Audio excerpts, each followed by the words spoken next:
I understand that this is going live and it's going so the Muslims can see this. Now, I've been asked to say, why is it that we win? What is it about Christianity that helps us to win? Because I think that not only you need to know this, I think Muslims need to know this. There are three areas that I feel that we win every argument. And they have to do with the God, the book, and the man. Surprise, surprise. But why is it we win in these three areas? Well, these are absolutely essential for both Christianity and Islam, are they not? Fascinating to me, when you talk about God, let's start with God, and then I'll go to the book, and then I'll go to the man. When you talk about God, there are really two ways you can argue this. You can look at it internally, and you can look at it externally. And I like to do both. And I think you need to go, and I think we need to help Muslims realize that the God they have internally, if you look at God here, if you look at Allah here, take a look at this Allah and tell me, what does he do for anybody? Not much, does he? Can this God come to earth? No, he cannot. Can this God come to earth? Bingo. Already you can see that we have a completely different God. Our God is able to come to earth anytime he wants. Why can't this God come to earth? Have you noticed that this God is always totally other, totally distant, has never entered time and space, was not there with Adam and Eve? If he is not there with Adam and Eve, he was never there with any of the disciples. He was not there with any of the apostles. He was not there with any of the prophets, showing to me that this God is incapable of having a relationship with humanity, with me. Whereas this God, from the very beginning, he was walking and talking in the cool of the day there in Genesis chapter 3. He was there in the Garden of Eden with Adam and Eve, was he not? He was asking for them, where are you? He wanted a response for them. This is the God that comes our direction. This is the God that comes to earth. This is the God that walks and talks with us. This is the God that saves us. Can you see already we're talking about two completely different gods? And I want nothing to do with this God. What has this God done for me? What has this God done for you? When I look at the Muslims, which one am I supposed to look at? That one or that one? Where can I look at them? Right there, okay. I'm talking to you Muslims now.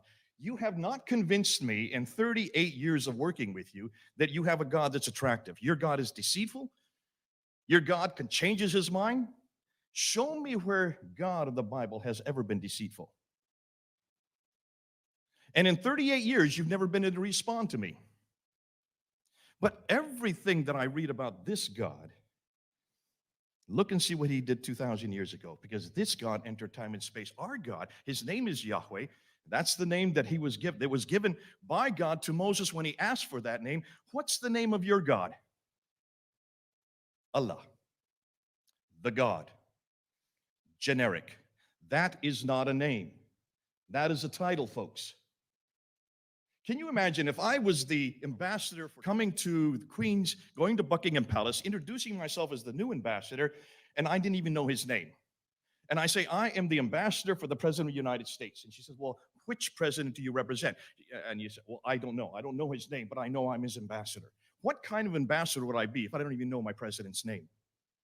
And that's exactly what we see here. This prophet here didn't even know God's holy name. The God is not a name. It's nothing more than a title.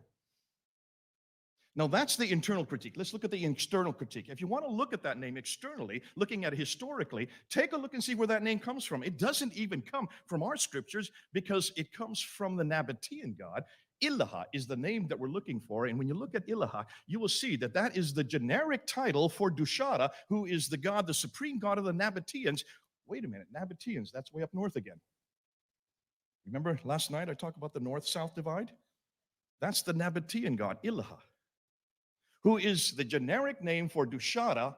Now, I've always been told by Muslims, and it says so in the Qur'an, that this God is one. The God in this book is one. And there it says in chapter 6, verse 101, 102, it says that this God has no consort. Well, that's rather ironic, because if you look at Ilaha, if you look at the God of the Nabateans, that God has a wife named Alat. Alat is the feminine form of Allah, whose formal name is Al-Uzza. Al-Uzza is the formal name, and Alat is nothing more than the generic title for Al-Uzza. Al-Uzza, Alat, and Al-Manat. Hold on a minute. Have we heard that before? That's in chapter 53, verse 19 and 20 of the Quran. That's the satanic verses. Oh, don't you love this? That God, generic God, is a pagan God, is a polytheistic God. How can God be one if he has a wife?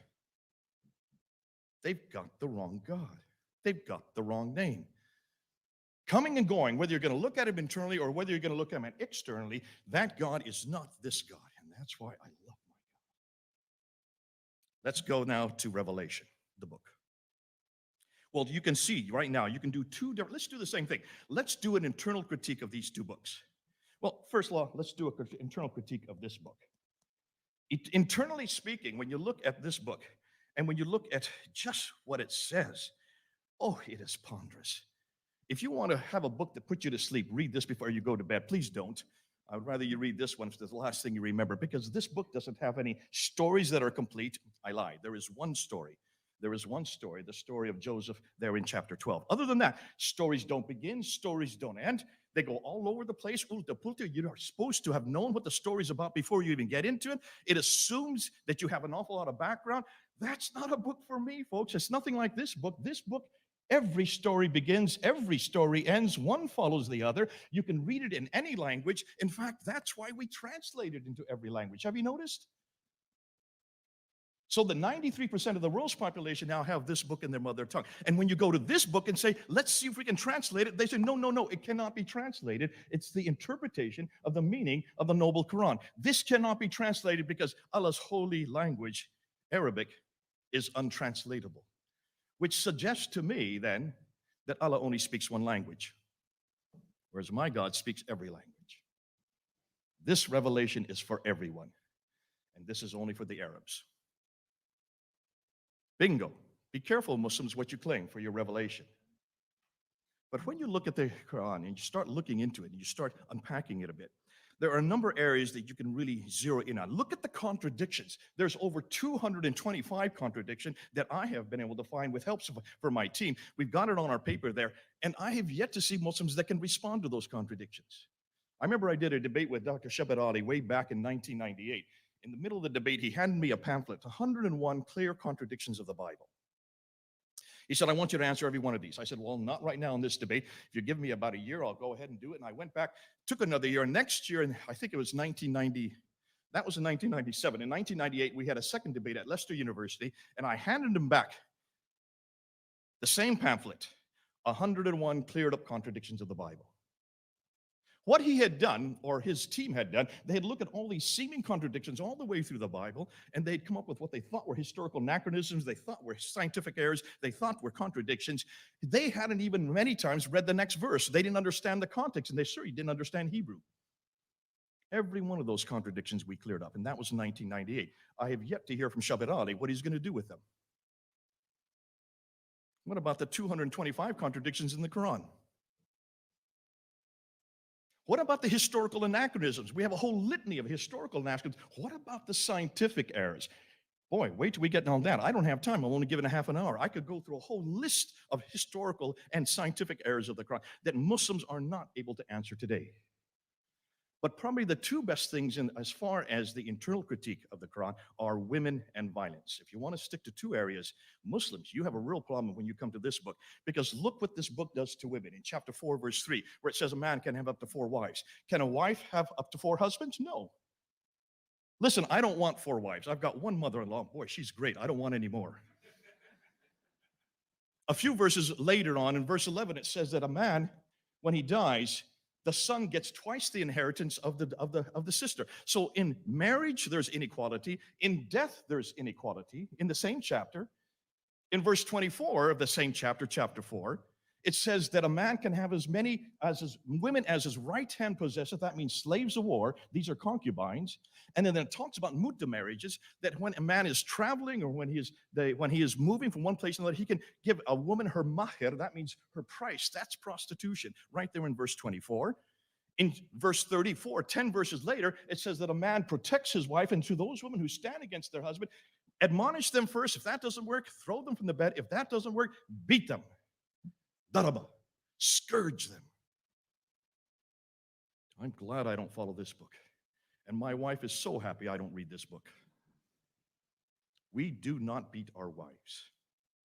In chapter 2, verse 282, it says that in court, a woman has half the testimony of a man because she is less competent. When Muhammad was asked why, he was told because, or he told Aisha, he says, because women are less intelligent and more disobedient. How does that make you women feel? In chapter 2, verse 23, it says that a woman is a tilth for her husband and that a man can plow his wife anytime he wants. That's called marital rape. In chapter 2, verse 230, it says that a man, if he decides to divorce his wife, he has to say just 3 times, talak, talak, talak, I divorce you, I divorce you, I divorce you. If the next morning, when he wakes up and he realizes he was a little bit hasty and he wants his wife back, you know what she has to do? Not him. He was the one that said talak 3 times, right? She doesn't have that right. She has to go and marry another man, have sex with that, a penetrative sex with that man. That man then has to then write a certificate of divorce before the husband can have her back. That's in chapter 2, verse 230. That's called halal marriage. In Britain right now, because it's such a racket, because men are using it to abuse it, so now the imams have taken it over, and therefore what the woman has to do is she has to go down to the mosque, she has to go to the imam. The imam has an antechamber where there's a bed. He has sex with her. He then comes out, writes a certificate of divorce so she can go back to her husband. That, to me, is a desecration of marriage right there. How can you have sex with another man to get back with your first husband? And today, the going rate for halal marriages is 1,200 pounds, about $1,500, which the woman pays, not the man. And you tell me that this is the book that I'm supposed to read? This is the book that's a model for today? This is the book that's a model for today, every day, for me, for everyone, for here, for everywhere? Not for me, not for anywhere. I want nothing to do with that book. That's the internal critique. Let's go to the external critique. It's interesting to me that the external critique is proving to be the most formidable critique in this year. You're all going to remember 2020 because of the pandemic. You're probably going to remember, some of you, because of the election we just had. I'm going to remember 2020 because of what happened to the Qur'an this year. And this is the first time we're talking about it here in this conference. We should have had the entire conference just on this one subject, because this is the subject of 2020. We have seen the Qur'an destroyed in this year, all because of one woman who's only 5'2", who is supposed to be at this conference, but she had to leave her home. She now has no home as of last week. 3 weeks ago, she got knocked unconscious at Speaker's Corner. 6 weeks ago, she was surrounded by 200 men who wanted, and they were yelling, kill her, kill her. The police had to protect her as they took her to the car. Hatun Tash. All because of what she found 7 years ago when she was in North Africa. Going into a bookstore, she was looking for a Quran. She says, could I please buy a Quran in Arabic? And the man behind the counter says, which Quran are you talking about? She says, wait a minute, what do you mean, which Quran? Now remember, Hatun Tash had grown up in a Muslim home. Her father is a well-known cleric there in Turkey. She had grown up always believing, as every Muslim believes, that there is only one Quran, that this Quran exists on eternal tablets that are in heaven. That's in chapter 85, verse 22, that this Quran was sent down to Muhammad over a 22-year period from 610 to 632, that this Quran was then compiled by Uthman in 652, and from 652 till today, there is no word, there is no letter, there is not even every dot, some Muslims believe, that has changed. This Quran, they say, is exactly the same Quran, without any words, without any letters that are changed, for the last 1,400 years. And here he was saying, which Quran do you want? Do you want the Qalun Quran? We have the Warsh Quran here. We have the Hafs Quran here. We have the Kasai Quran. She said, what are you talking about? She said, well, give me them all. They only cost a few dollars. She brought it back to London and she showed me, and I started laughing. I had no idea that you could get these Qurans. See, I've known about this, and anybody that's studied Islamic history or the Quranic history knows about this. These are known as the qira'at. These are the readings. Have you all heard about this before? Do you know what the readings are? No? And I'm looking at blank faces. Do you all know what I'm talking about? The ahruf, the qira'at. These are the 7 readings that supposedly were revealed to Muhammad before he died in 632. 7 readings. Ask any Muslim, what are these readings? Where are they? Tell me the names of them, and they'll start listening to you. This is Nafi, this is Ibn Kathir, this is Ibn Amr, this is Ibn Amir, this is Kasai. Take a look and ask them, okay, well, when were these written? Oh, these all existed at the time of Muhammad. No, they aren't. Ibn Amir, the very first of these readings, the very first one to read it down, was written in 736. Muhammad died in 632. Ooh, that's over 100 years later. How could a man who is writing this 100 years later, and he is the very first, How could he have written down what Muhammad had been revealed to? And how could Muhammad have even known about 7 readings? How could he have known of 7 dialects if he never left Mecca and Medina? What's more, take a look at where these readings come from. They start in 736, then you have 738, then you have 742, 770, 770. They go all the way up, these 7, up until around 812. That's the 9th century. But they were not chosen until Ibn Mujahid chose them in 936. That's the 10th century. They were chosen 300 years after Muhammad. Why haven't you Muslims told us this before? That's just 7. But did you notice? This book is not in that 7. This is the official Quran that is now the canonical Quran for the whole world. This is the Hafs Quran. Do you notice that's not in the 7? Did you hear its name being said? So where did this one come from? Not from Ibn Mujahid, not from the 10th century. This was chosen in 1194. That's the late 12th century. That this was chosen along with 13 others to make up 14. So there's 2 students for every one of those 7. That was introduced in 1194. That was introduced by Al-Shatibi. Al-Shatibi. Is this all new to you? Why aren't we teaching this to everybody? But still, that wasn't the complete set, because that now had another 14 plus 7, you now have 21. 21 different Qurans by the time you get to the 12th century. Then you have Al-Jaziri. Al-Jaziri comes in, listen to the dates, 1429. That's the 15th century. That's 800 years after Muhammad. You get another guy who then adds another 6. Oh, wait a minute. Another 9. 21 plus 9 equals 30 Qurans. Where did these 30 come from? Where did Ibn Mujahid, where did Al-Shatibi, where did Al-Jaziri, where did they get these Qurans from? And how did they choose these 30? You just heard the question being asked here at the front about how did we get our Bibles? And what about the authorships? And why is it they're so late? Did you hear that question? Why is it they're written by men?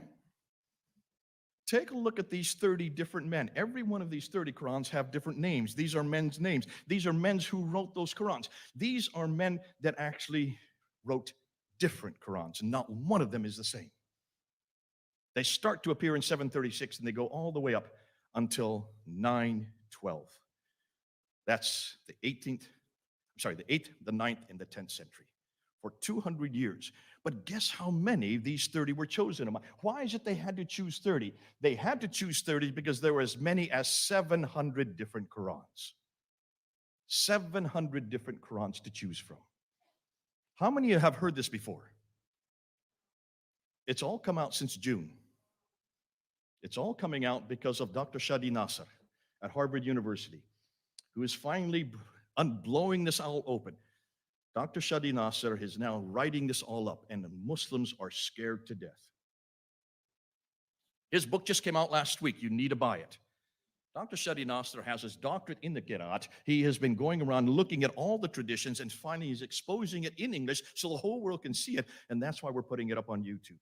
This conference should have just been on this material, because this is the material you're all going to have to use, because this destroys any notion that this book is eternal. This destroys any notion that this book came from Muhammad. This destroys any notion that this book was written down by Zayd ibn Thabit under the auspices of Uthman in 652. This destroys any notion that there was any Quran there in the 7th century. More than that, we have yet to really come out with what we now know about the manuscripts. See, the manuscripts, my goodness, I don't want to get into the manuscripts. I see I'm running out of time. And I still want to get to Muhammad. Listen, folks, this will take too much time for me to unpack. What we now know that there were 5 different canonizations of the Quran, starting with Uthman in 652, then going to Ibn Mujahid in 936, then going to Al-Shatibi in 1194, and then going to Jaziri in 1429, and then finally with Muhammad al-Husayni al-Haddad there in Cairo in 1924, the last one. Those are the 5 canonizations. Those are the 5 canonizations that Muslims don't want us to talk about. We can destroy the Quran right now. Let's go to Muhammad. God, the book, and the man. Internally, you can do an awful lot with Muhammad. Internally, you can look at the embarrassing stories that David and Sam like to talk about. I notice they both left now because they didn't want me to talk about this. They are embarrassing stories. There's an enormous amount of embarrassing stories, and don't stop talking. Just be one. Let me make one caution. Be careful you don't mock. Please don't mock. I hear an awful lot mocking going on, and that needs to stop. Because when you mock, you shut down all communication. That does not help the gospel. Please, please, please expose the embarrassing stories. Yes, do. And let the Muslims, all you need to do is read it, explain it, and let the Muslims come to conclusions on it. When you look at the authority of the prophet, what authority does he have? Remember, there are 4 criteria that we have in the Bible for prophethood. One of the first thing, he has to be in the prophetic line. Bingo, Muhammad's out of that prophetic line, because that has to come from Isaac. Secondly, he has to have revelation that corresponds with previous revelation. You take a look at these 2 books, and it's contradiction after contradiction. That can no longer be. Throw the Qur'an out. It does not follow this book whatsoever. Thirdly, the prophet has to do something to prove he's a prophet. He has to do either one of 2 things, either do a prophecy or he has to do a miracle. Muhammad failed on both cases. And fourthly, he had to know God's holy name. Since when do you see God's holy name in this book, like we said earlier? This prophet never knew who God was. All he knew was a generic title. All 4 criteria throws Muhammad out. When you talk about whether or not he's a specific or universal prophet, in every category of universality, you will see that Muhammad fails. He is only a prophet for the Arabs in the Arabic language and the Arab people. That's about it. He's not a prophet for me. He's not a prophet for you. And he is not relevant for today. As far as the seal of the prophets, if you just take a comparison between Jesus and Muhammad in the Quran, let me just give you a quick 4 verses. Chapter 3, we'll start with chapter 19, verse 20. Jesus was born of a virgin. Muhammad was born normally. Chapter 3, verse 46. Jesus was able to speak from the cradle. I don't believe that story is true, but Muhammad could not speak from the cradle. Chapter 3, verse 49. Jesus made birds out of clay and was able to create them out of thin air. So Jesus could create. Muhammad couldn't create a thing. He also gave sight to the blind. He also healed the sick, the lepers, and he also resuscitated the dead. Muhammad couldn't do any of those. So there I've just given you 6 different criteria where Jesus is superior just using the Quran. And then come back to chapter 19, verse 19. Jesus is the righteous one. Muhammad had to ask forgiveness for sins. Look at chapter 48, verse 1 and 2. He had to ask forgiveness for sins he had done and sins he was yet to do as a prophet. My Jesus never did any sin. If you want a God on earth, who do you think he'd look like? He'd look just like Jesus. Muslims come to me all the time and says, we love Jesus. Why don't you love Muhammad? I said, exactly. You've just made my point. What's there to love about Muhammad? But everybody loves Jesus. Everybody loves Jesus. What's not to love about Jesus? Even the Muslims love Jesus. Madonna loves Jesus. Do you know of anybody that doesn't love Jesus? He's so relevant for every day, any day. Then we get to the historical critique, the external critique. You notice I'm going internal critique, external. When you look at Muhammad historically, well, you saw what I did yesterday. Those are just the tip of the iceberg. That is material we've just learned this year. Much of the stuff that I introduced last night on the coins, we've just learned this year. On the inscriptions, the 2 most devastating area are the coins and the inscriptions. We are almost getting new material almost every week. We are destroying not only the Quran historically, we are now destroying Muhammad historically. I remember my debate with Dr. Shabir Ali in 2014. After that debate, and when I introduced the 6 manuscripts, I said to Shabir Ali, we've destroyed the Quran today. Next is Muhammad. We're now in 2020. And in 2020, we are now ready to start destroying Muhammad. And everything we're going to use is not from the 9th century, not from the 10th century. It is all from the 7th century. Now, when I first opened this debate, when I first did this debate in 1995 with Dr. Jamal Badawi, considered to be the world authority at that time in the English language on the Quran, I gave 10 historical challenges at that time. His only response was, you're only arguing from silence. I thought David would use that last night. Did you notice he didn't bring that up? Because the argument of embarrassment is not an argument Muslims use. Did you notice? He said, I'm arguing for you Muslims. No, he wasn't. That was tongue in cheek. I hope you all picked that up. He was not arguing for Muslims last night. David's clever. Argument from embarrassment is not something any Muslim would use. What every Muslim will use, and I was really hoping David would bring this up, is the argument from silence. The argument in silence has always been hit us. I got it when I got after that debate in 1995, and I could not answer that argument because there's nothing there in the 7th century. I had nothing to look at. There was no Muhammad, there was no Mecca, in fact, there was nothing. There was no people called Muslims. We couldn't find any Islam. We couldn't find any Quranic material, not from the 7th century. From the 8th century, from 690, yes. From the Dome of the Rock, yes. From the Caliphal Protocols in 691, yes. From the coins, yes, from 692, but nothing before. And remember, Muhammad died in 632. I had nowhere to go. Argument from silence. Well, that's because everything's plucked into our laps in 2020. This year now, we have got the Qiblas, we've got the inscriptions, we've got the artifacts, and we have the coins. Folks, every one of these material is from the 7th century. No longer are we now arguing from silence. Now Islam is arguing from silence. And everything they're going to tell me about their book, their man, and their God comes from the 9th and 10th century, which means they now have to prove that everything claim they make is from the 7th century. Can you see the problem? We've just flipped it on its head in just 1 year. And it makes my job so easy. And I'm going to end with this. Everything I've just said tonight on the God, the book, and the man, internal and external, every one of these only we as Christians can argue. Because every one of these criticisms, and this is all to do with internal criticisms, this is to do with redacted criticism, this is to do with historical criticism, this is to do with textual criticism, have all been leveled against the Bible, against Jesus Christ, and Jesus and the Bible have won every time. Only Jesus and the Bible have withstood these criticisms, internally and externally. Have you noticed that? Whereas nobody else, and I'm looking at everybody right now, nobody else can argue these like we can, because we are the only ones that have passed every test. What's more, and I'll say this to you humanists and you atheists who are thinking of using this material, please don't use it, because you have nothing to offer the Muslims. You have nothing to give them. We are the only ones that have an antidote. Now we're telling Muslims to stay away from this book and come back to this book. You atheists have nothing to give them.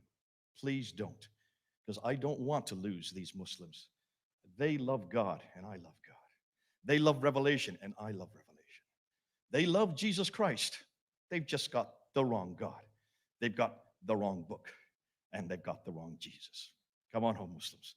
The bigger God, the bigger book, and the bigger Jesus. God bless you.